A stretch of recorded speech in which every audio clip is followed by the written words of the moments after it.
roads? It's the Ernest Hancock Show. Where we're going, there aren't any roads.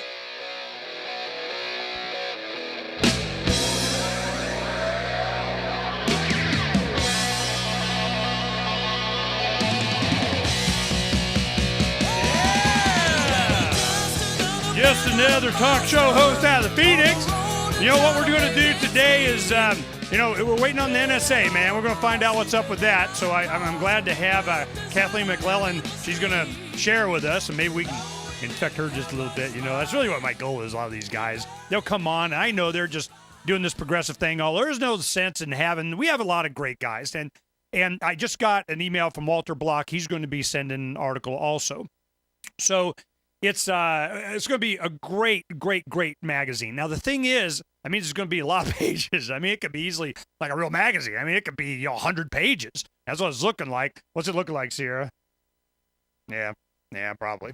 So what we're going to do is save that for the real mind educating, getting, exposing, you know what for. And it's right there, and you can share it and do it and whatever. But the thing is that on this show, yeah, I know all these guys. I can have them come on all the time, tell you stuff that you already know. You know, come on, man. What fun's that? So what we do is I want to get the communists for the inside, and they're critical of whatever. And then, okay, your solution is what? More government.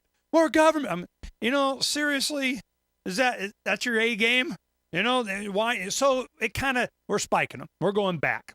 It's having an impact because a lot of these guys, they start to, send me emails. They want to ask questions. Did I know about? Because what happens if you're nice to them, it'll be 2 years, 4 years, 1, 3 election cycles later. All of a sudden they're coming to you and they go, did you know about that? I saw that. And they come around as if it was their own idea. Other people have more, beat them over the head kind of stuff, or not the patience or something. But, I've been doing this a long time. So I've seen it, either they're going to come around on their own or they're not, because, you're never a prophet in your own land. So if you can just plant seeds, you're good. I know Stefan thinks a little bit differently. He's kind of like, you get to a certain point, you got family members, screw them, man. I don't need to have you dragging my butt down along with everybody else. You got the information. I'm not, babysitting you. Well, I'm not for, just, being codependent with them, keep feeding into their stuff. But, I'd be nice. Hey, I just want to, up close, those of you that know me, from the beginning, I go, look, all right, this is what I feel. This is why. This is what's coming. So when this happens, I'm prepared for this. Don't be showing up on my doorstep. Please, can I, have some more? I'm like, let me think. No. Okay, well, maybe I'll let you starve. But, so we have a big influence on the people that we associate with. But what happens is as time goes on, you start to limit the people that you associate with. And you associate with them based on what? Is it just bloodlines? No, it's a connection. It's a philosophical connection. Can they carry their own weight? Are they a net benefit to your life? Well, they may not be perfectly in tune with you, but, a communist that can plow is, I don't know, somebody that can plow. So as long as they're not, taken from me or social, and that was kind of the difference in definition that I had for, these different isms. Socialism, you can be a socialist all you want and be libertarian. You think it's called families, man. You want to go and be on the commune, whatever, not use force, whatever. My thing is that I could see when that went to coercion, the concept of communism, it doesn't work unless we can make you take what from your ability to give to their need, then I'm like, okay, well, then you've gone down the dark side. And that's how I get along with the progressives. I go, look. Voluntarily? I'm just wondering. Somebody, it sounds like you got a gun somewhere pointing at me, and they're just, they hate that. L. Neil Smith used to do that all the time. In the 90s, he'd go around, whenever you're talking to a Republican, call him socialist. Whenever you're talking to a Democrat, call him fascist. It works both ways. So what's the difference? And as you explain it to them, it kind of puts them in a, they don't like it. So I want to play this one piece. It's just, my kids started doing Facebook, and, well, it really started with MySpace and so on. And I'm going, you're putting in your pictures and of your friends and your favorite colors and all. I go, there's some big bad guy back there going, thank you for playing, right? I mean, FYI. But, a lot of people are like, yeah, so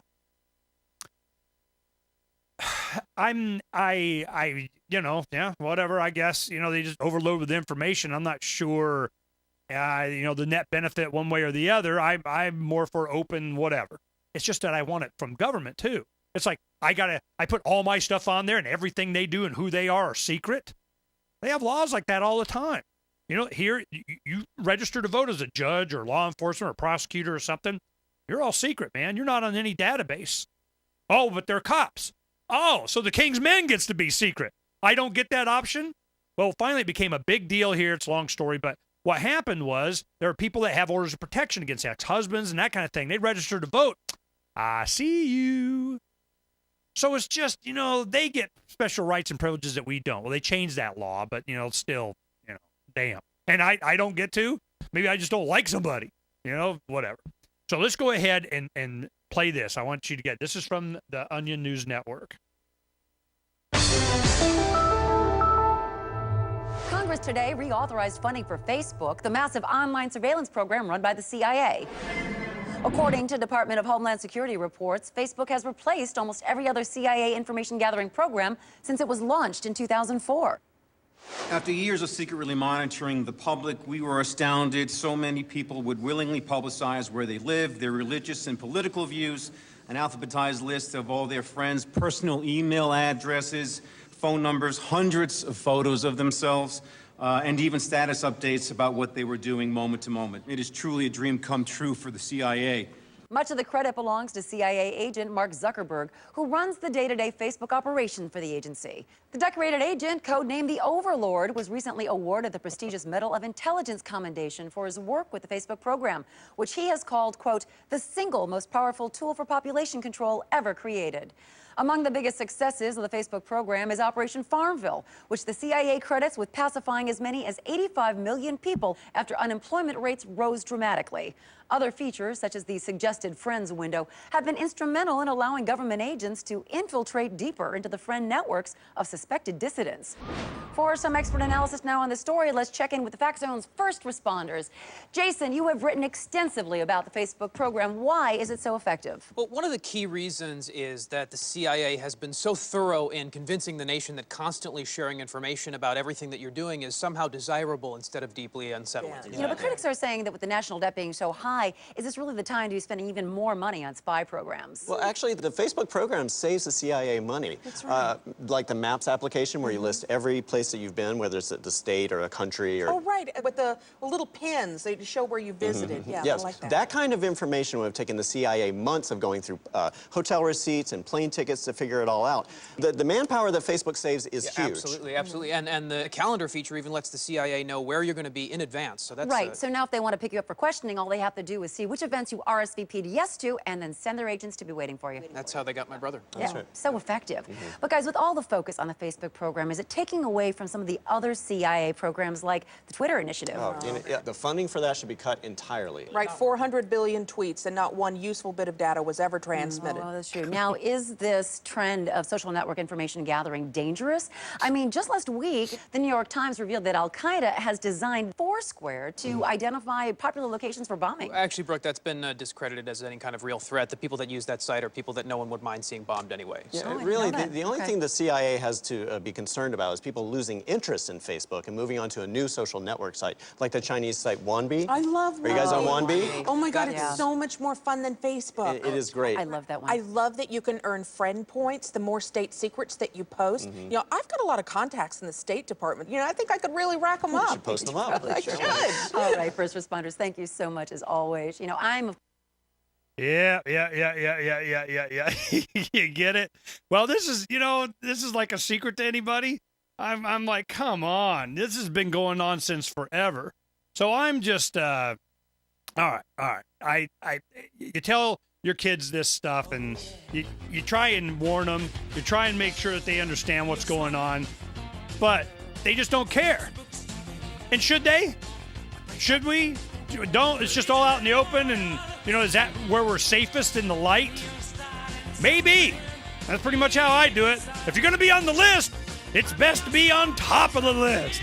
Well, I'm trying to stay on top of the list along with everybody else at freedomsphoenix.com. Freedoms with an S, Phoenix.com. Online digital magazine. Here we go. You didn't think that we were going to pass that wave, did you? We're surfing it in all the way.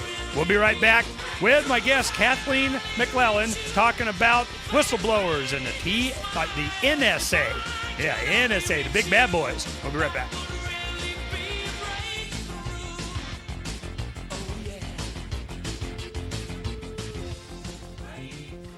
Uncovering the secrets and exposing the lies. That's what readers of freedomsphoenix.com get every day. Readers of freedomsphoenix.com are constantly provided the information that detail the real news between the lines of propaganda about government policies and the true relationship we all have with coercive governments. Learn the true condition of our economy, innovations and technological breakthroughs in energy, health, computer science, and space travel. Learn the truth well before it's admitted to in the lamestream media, the media that is so last century. Corporate media has evolved into nothing more than distributors of government propaganda, but we now have a fantastic alternative. FreedomsPhoenix.com provides constant news updates on the issues that affect our lives in the most important ways. Our liberty and our property are under constant attack, and FreedomsPhoenix.com provides the understanding behind the propaganda while encouraging the participation of our readers. Join us at FreedomsPhoenix.com. That's freedoms with an S, Phoenix.com. FreedomsPhoenix.com, where the revolution between the ears has already matured.